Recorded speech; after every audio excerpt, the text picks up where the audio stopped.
Christian's missionary purpose can be found in Mark's Gospel, chapter number 16, verse 15, where it says, and he, meaning Jesus, said unto them, go ye into all the world and preach the gospel to every creature.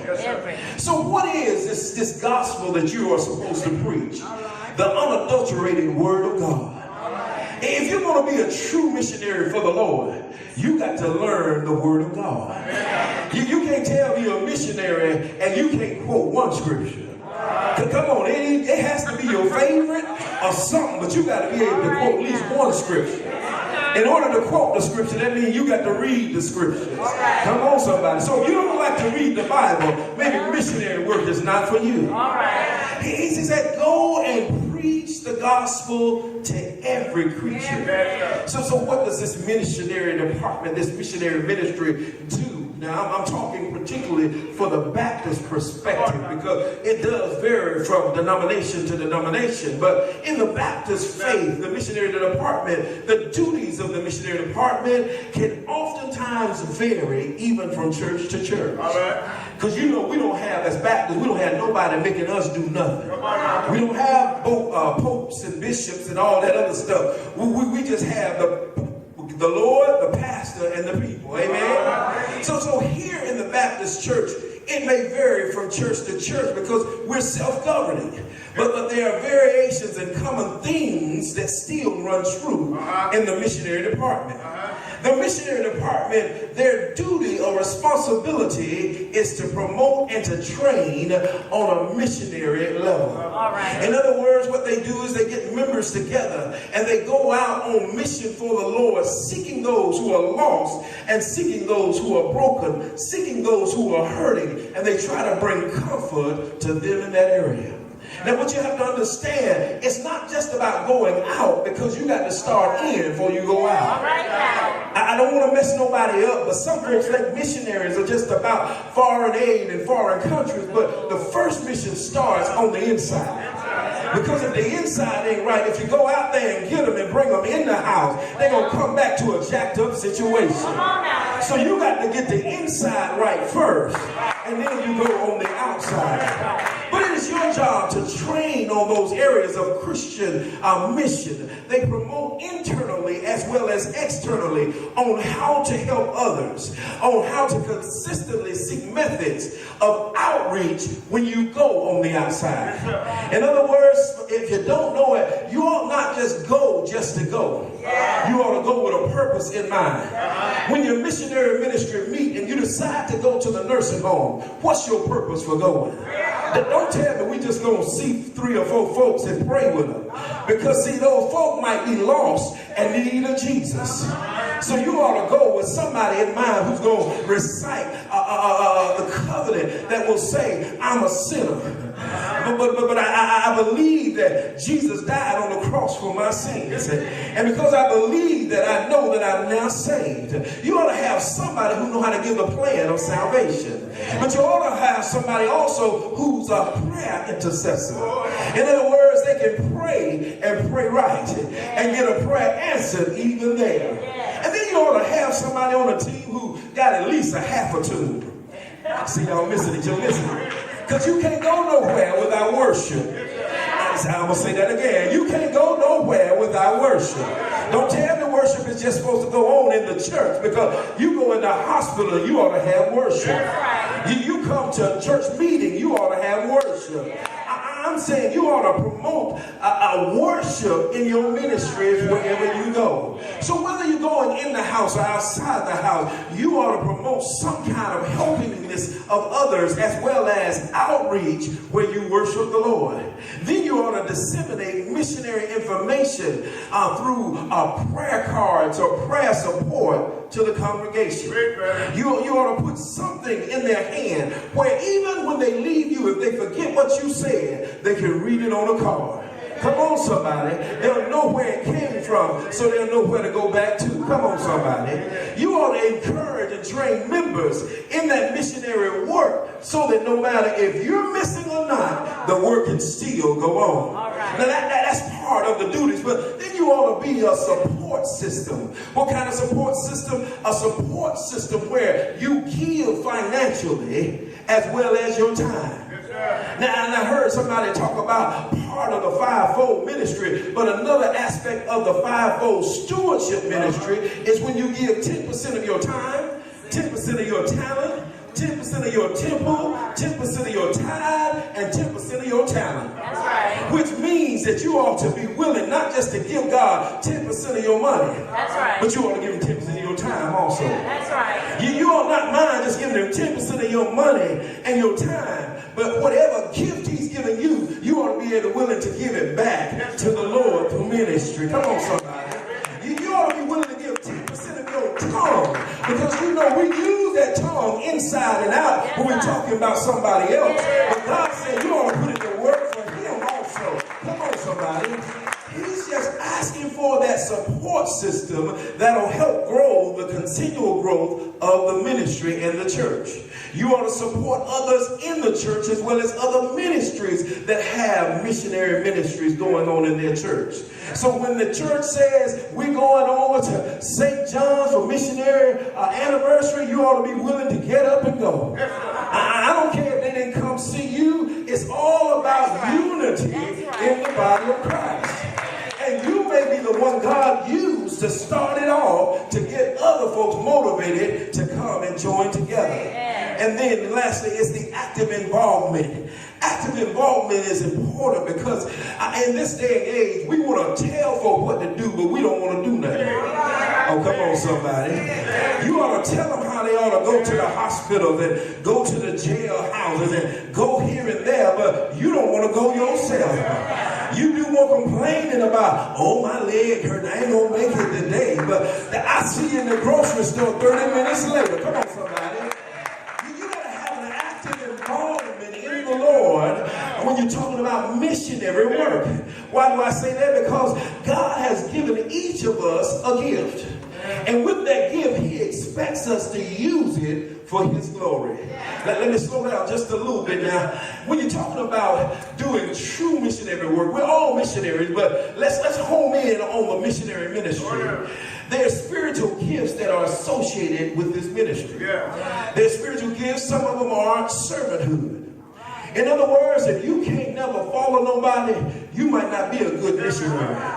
Because the first one you got to follow is the Lord. Come on, somebody. He's going to tell you to go some places you wouldn't normally go. He's going to tell you to say some things you wouldn't normally say. He's going to put you on the spot more times than you can ever imagine in the missionary ministry. If you really want to be a true missionary. Then there's a gift of exhortation. In other words, you got to be an encourager. In other words, when you see folks down, you can't go and talk about them and tell them good for them. No, you got to go and encourage them. You're going to tell them, it ain't always going to be this way. I've been through some of what you've been through, and the Lord brought me through, and I know he'll bring you through also. You got to be an encourager, because you'll never know who the Lord will lead you to. It may be the pastor. Don't get quiet on me now.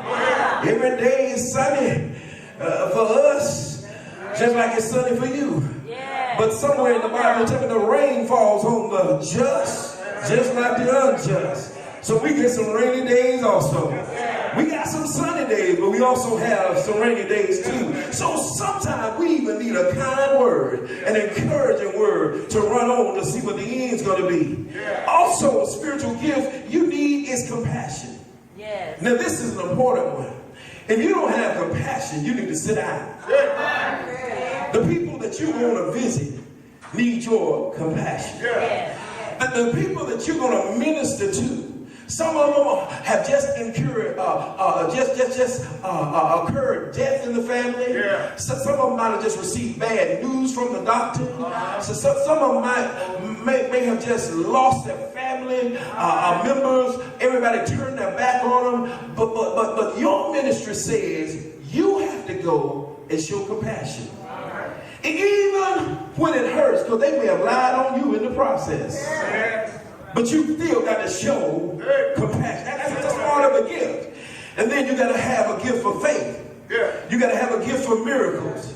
You got to have a gift for helps. You got to have a gift for evangelism. There has to be these gifts inside of the body of a missionary ministry. You don't have to have them all, but you got to have one of them. Come on, somebody. You got to have one of those gifts, because when you have these gifts, you can then listen to the Lord as you listen to others. Yes, sir. You won't listen in a way where you pass judgment, but you'll listen in a way where you can deliver his word in such a way that'll bring somebody some comfort. All I'm trying to tell you is, if you are a true missionary, you got to have a gift and you got to use it properly. Now, the first real responsibility of the missionary is to spread the good news of Jesus Christ. That he came, he bled, he died, but he got up with all power in his hands. Yes, and he did it for you, and me. He died for all of our sins. Come on, somebody. So when you go out to minister, don't just look down on a person and tell, God died for you. No, God died for us. Because see, there's some things I used to do that I don't do no more. But there's also some things I'm still working on. He died for those sins. You got to relate to people and meet them where they are, because if you don't meet them where they are, they ain't going to hear you no way. The missionary ministry is so important. Your first responsibility is to spread the good news of Jesus Christ. The second thing you have to do is you have to show God's love toward them by helping them. In other words, feeding the hungry, providing shelter for those who are down and out, provide clothes to those who are naked, medical attention, love them, teach them, and the list goes on and on and on. Yes, sir. All I'm trying to tell you is, this is the commandment that Jesus gave. This ain't something that Pastor Callaway sat down, wrote up, and decided to give to you today, because Matthew 25 says it best.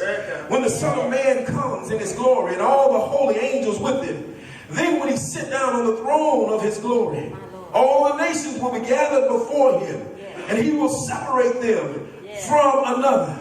In other words, the shepherd will divide the sheep from the goat. And he will set up the sheep on the right hand, but the goats will go on the left hand. Then the king will say to those on his right hand, come, you blessed of my Father, inherit the kingdom prepared for you from the foundation of the world. For I was hungry, and you gave me food. For I was thirsty, and you gave me drink. I was a stranger, and you took me in. I was naked, and you clothed me. I was sick, and you visited me. I was in prison, and you came to me. And the righteous will answer him and say, Lord, when did we see you hungry and feed you, thirst and give you drink? Lord, when were you a stranger and we took you in? When were you naked and we clothed you? Or when did we see you sick or in prison and come to you? And the King of Kings will answer them and say it this way, assuredly I say it unto you, inasmuch as you've done it unto the least of them, my brother, you've done it unto me. Come on now. That ought to be your scripture you walk with. Because you have to know, and at least as you've done it unto the least of them, and as much as you've done it unto the least of them, you've done it unto him. Now, if we're all missionaries, we ought to walk with that scripture. When we interact with one another, we got to know how we treat one another is how we're treating the Lord. How we pass them by, or how we stop to help. How we give to them, or how we turn and walk away. How you've done it unto the least of them, you've done it unto me. I'm just here to let you know that there's missionary work everywhere. Even in your own home. There are some missionary duties that can never be transferred to anybody else but you. In other words, I'm not talking to the missionary ministry right now, I'm talking to all of us. Because God has set all of us up in our various locations, in our various homes, in our various families, with purpose and on purpose. What are you saying, Pastor? I'm saying to you, the place he's placed you there with a purpose. He's placed you there to be a missionary. He's placed you there to minister to somebody. It might be mama, it might be daddy, it may be sister, it may be brother, but somebody there needs to know Jesus. They need a little encouragement in the house.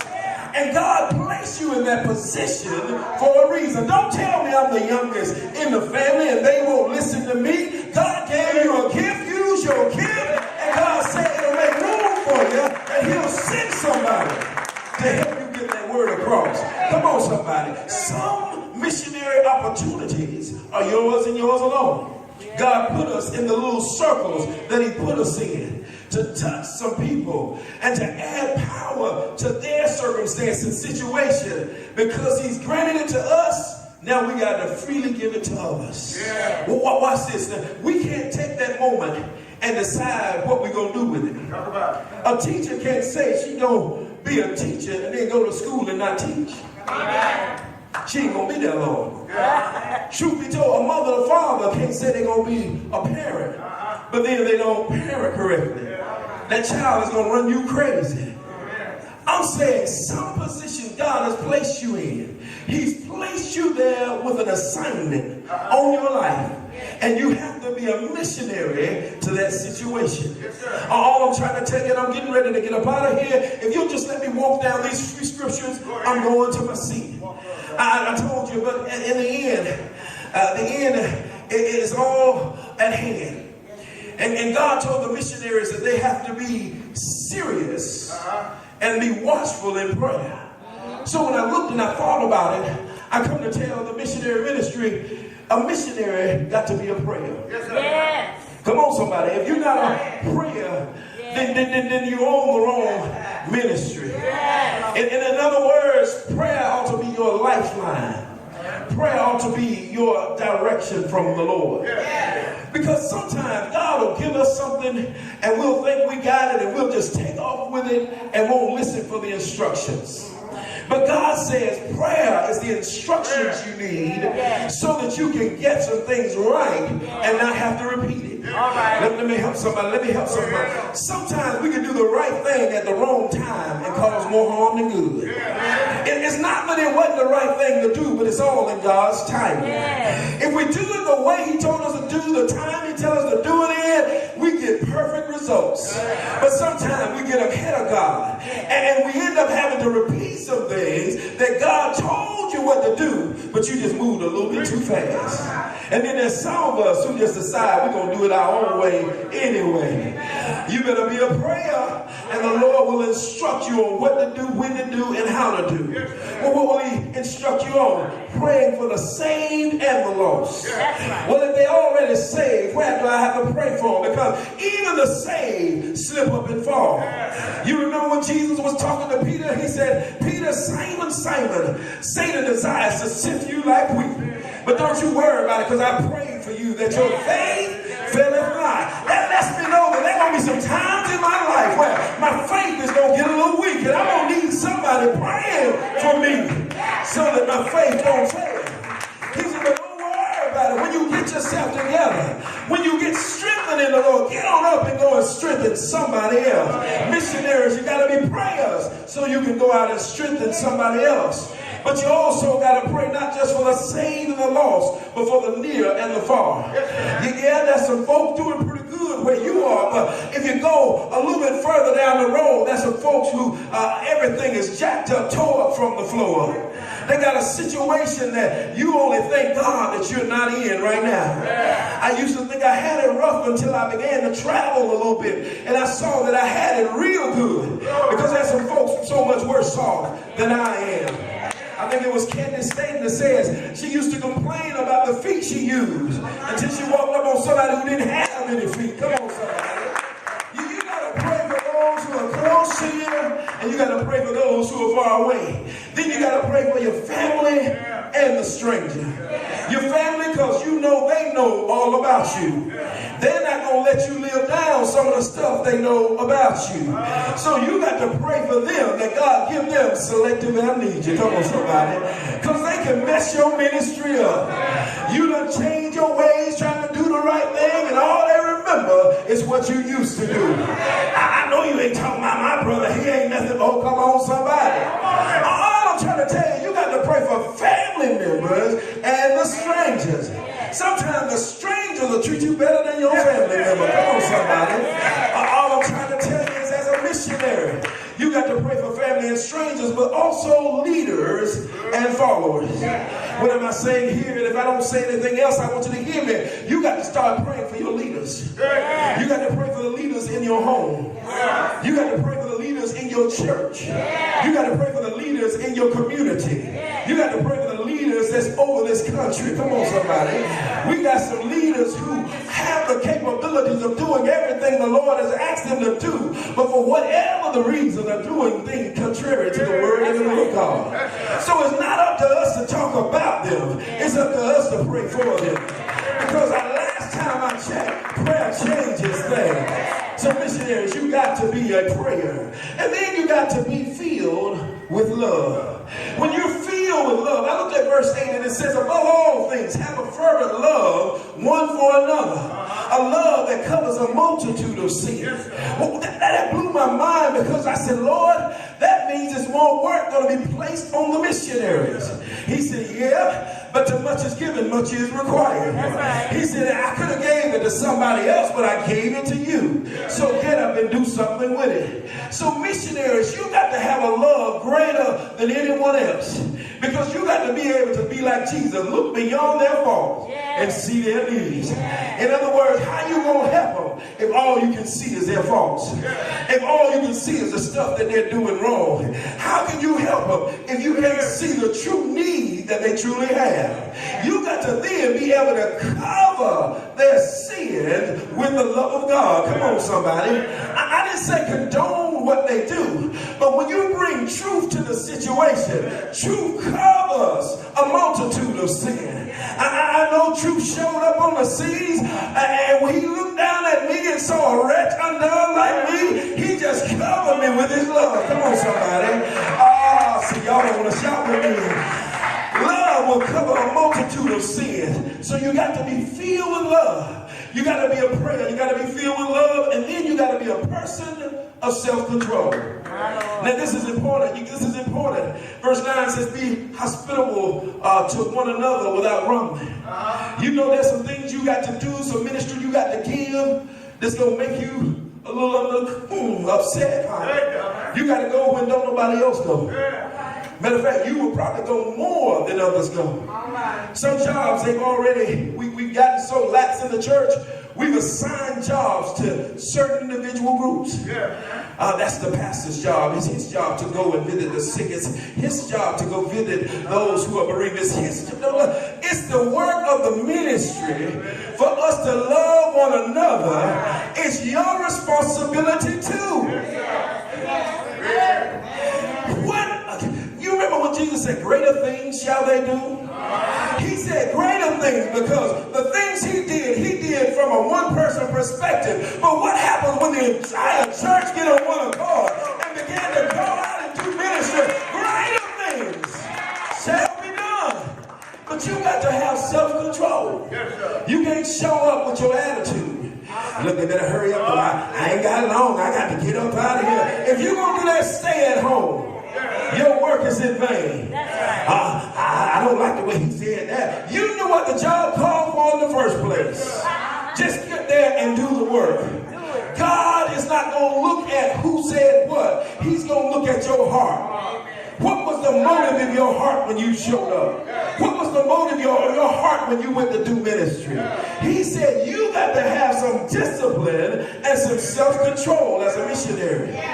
Let me show this at you and then I'm going to move on. People will never, they don't want to know how much you care. Or they don't want to know how much you know until they know how much you care. They don't care if you put Reverend Dalton in front of your name. They don't care if you say, we are the missionaries from the Dalton Baptist Church. They don't care. They don't care what you know until they realize you care. They're hungry and they need something to eat. And all you're concerned with is they going to take my money and run? Is they going to go buy drugs or go buy alcohol? Maybe you need to give them the money and watch them go buy the drugs and the alcohol. And then when they come back, they'll have some kind of rapport with you, so you'll be able to talk to them a little bit longer the next time. And that time you'll be able to share the good news of Jesus Christ. But when you tell them you don't care, I ain't giving you no money, you from the rip, you'll never be able to witness to them. Sometimes you got to be willing to sacrifice. Sacrifice comes when you have self-control and stop worrying about you, and began to worry about them. Prayer, filled with love, self-control. But number 4 says a missionary must minister. Now, if you don't plan on doing true ministry, get on off the ministry right now. Because verse 10 says, as each one of you has received a gift, minister it to one another as good stewards of the manifold grace of God. If anyone speaks, let him speak as the oracles of God. If anyone ministers, let him do it with the ability which God has supplied.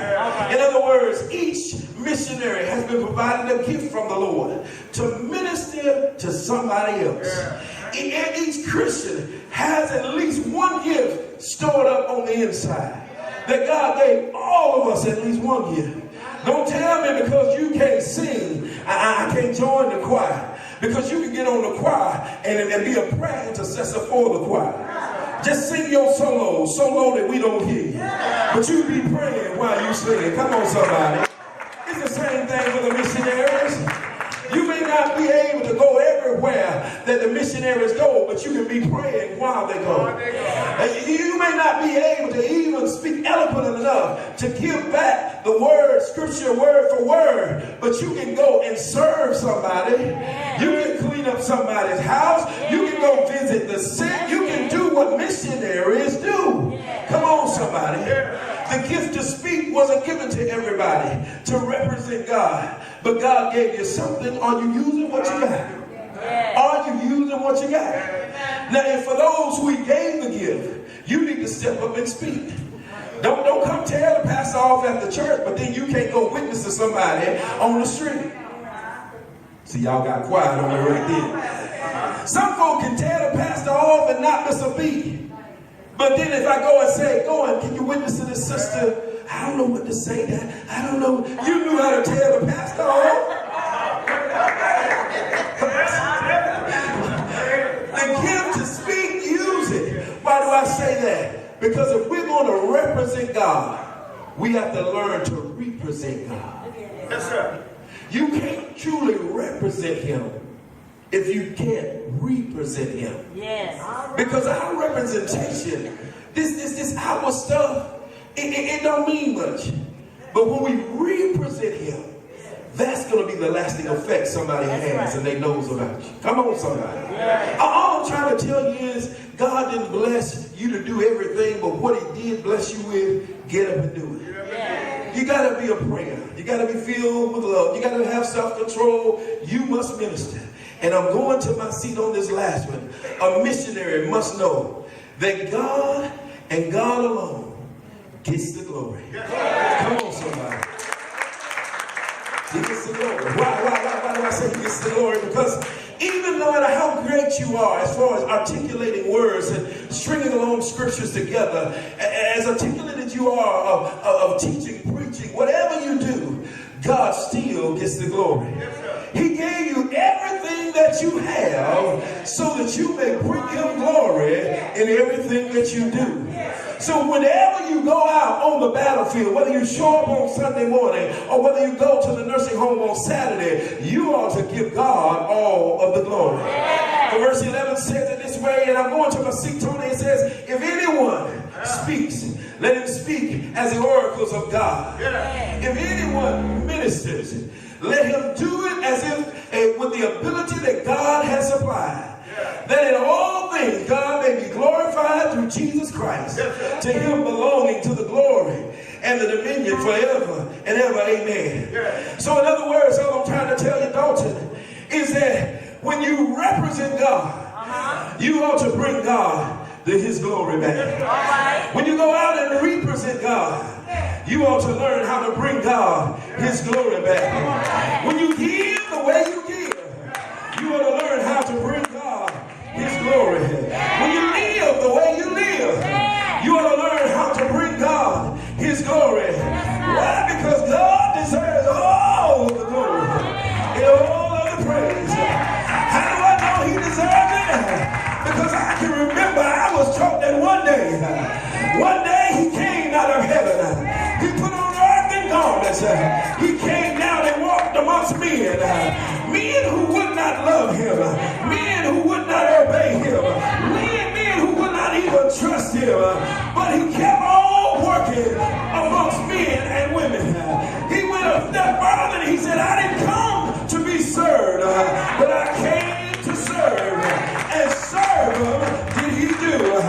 And even at the middle of doing all of that service, somebody said, crucify him, crucify him. And what did he do rather than defend himself? He went on